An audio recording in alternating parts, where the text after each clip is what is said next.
অনেক অনেক দিন আগে সবুজ পাহাড় আর ঝলমলে নদী ঘেরা এক ছোট্ট গ্রামে থাকত এক কৌতূহলী ছেলে। নাম তার আরিফ। আরিফ সব সময় প্রশ্ন করতে ভালোবাসত। অন্য বাচ্চারা যখন খেলাধুলায় মগ্ন, তখন সে জিজ্ঞেস করত, প্রথম চাকা কে বানালো? মানুষ কিভাবে জানত কখন বীজ বপন করতে হবে? কে প্রথম বই লিখেছিল? একদিন আরিফের দাদু, এক জ্ঞানী বৃদ্ধ, তাকে একটি বিশাল বটগাছের নিচে বসালেন। আরিফ, দাদু হেসে বললেন, আজ আমি তোমাকে একটি ভ্রমণে নিয়ে যাব, রাস্তা দিয়ে নয়, বরং ইতিহাসের পথে। আরিফের চোখ ঝলমল করে উঠল। সময় ভ্রমণ? দাদু মাথা নাড়লেন। হ্যাঁ, সময় ভ্রমণ। চোখ বন্ধ করো, মন দিয়ে শোনো। চোখ খুলতে আরিফ দেখল সে আর গ্রামের মাঠে নেই। সে দাঁড়িয়ে আছে এক অন্ধকার গুহার ভেতর। কয়েকজন মানুষ আগুনের চারপাশে বসে আছে। দাদুর কণ্ঠ ভেসে এলো, এরা আমাদের আদিম পূর্বপুরুষ। হাজার হাজার বছর আগে তারা আগুন আবিষ্কার করেছিল। আগুন তাদের উষ্ণ রাখত, বন্য জন্তু তাড়াত, আর খাবার রান্না করতে সাহায্য করত। এটাই ছিল নিরাপত্তা আর টিকে থাকার শুরু। এরপর গুহা মিলিয়ে গেল। আরিফ নিজেকে পেল ধুলো মাখা মরুভূমিতে। এক মানুষ পাথর কেটে গোল আকার বানাচ্ছে। কিছুক্ষণ পর সেটি গড়িয়ে চলতে শুরু করল। দাদুর কণ্ঠ ভেসে এলো, এটাই প্রথম চাকা। এর মাধ্যমে যাত্রা সহজ হল, ভারী জিনিস বহন করা গেল।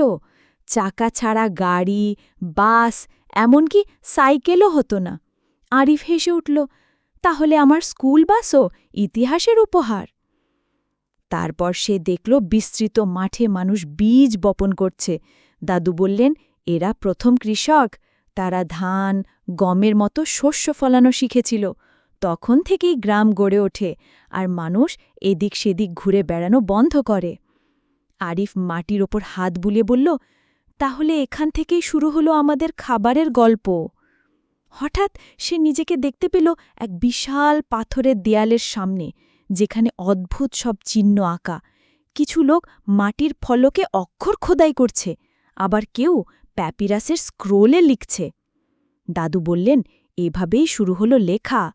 মানুষ গল্প লিখল, হিসাব রাখল, জ্ঞান ভাগ করল।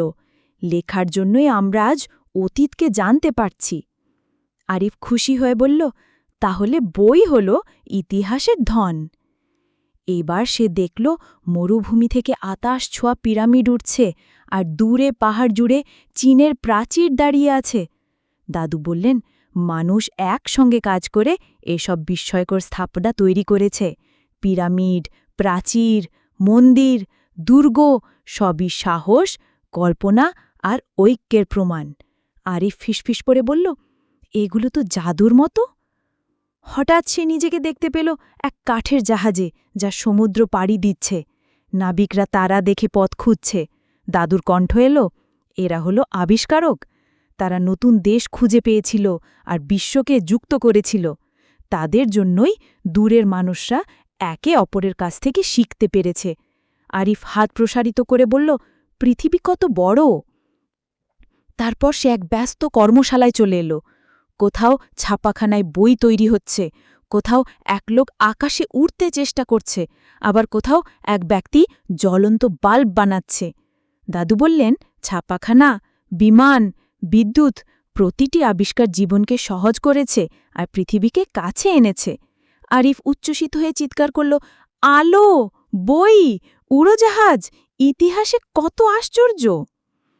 এরপর সে দেখল রাস্তায় মানুষ ভিড় করেছে, হাতে পতাকা, কণ্ঠে স্বাধীনতার দাবি। দাদু বললেন, এরা স্বাধীনতা সংগ্রামী। তারা আমাদের স্বাধীনতা এনে দিয়েছে, যাতে আমরা মর্যাদার সঙ্গে বাঁচতে পারি। তারা আমাদের সাহস আর দেশপ্রেম শিখিয়েছে। আরিফ বুক সোজা করে বলল, আমি কখনো তাদের ভুলব না। হঠাৎ সে চারপাশে উজ্জ্বল স্ক্রিন আর কম্পিউটার দেখতে পেল। মানুষ পৃথিবীর এক প্রান্ত থেকে আরেক প্রান্তে কথা বলছে, আর রকেট আকাশে উঠছে। দাদু বললেন, এটাই আধুনিক যুগ। কম্পিউটার, ফোন, স্যাটেলাইটের কারণে জ্ঞান দ্রুত ছড়িয়ে পড়ছে, কিন্তু আমাদের বুদ্ধিমানের মতো ব্যবহার করতে হবে।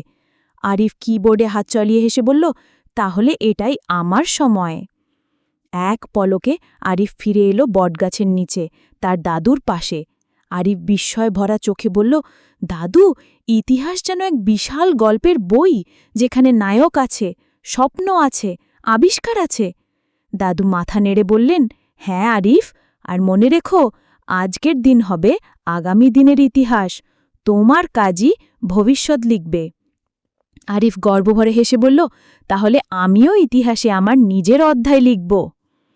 এবার গল্পের শিক্ষা। ইতিহাস শুধু অতীতের কথা নয়, এটা শেখার, বেড়ে ওঠার আর একটি সুন্দর ভবিষ্যৎ গড়ার পথ।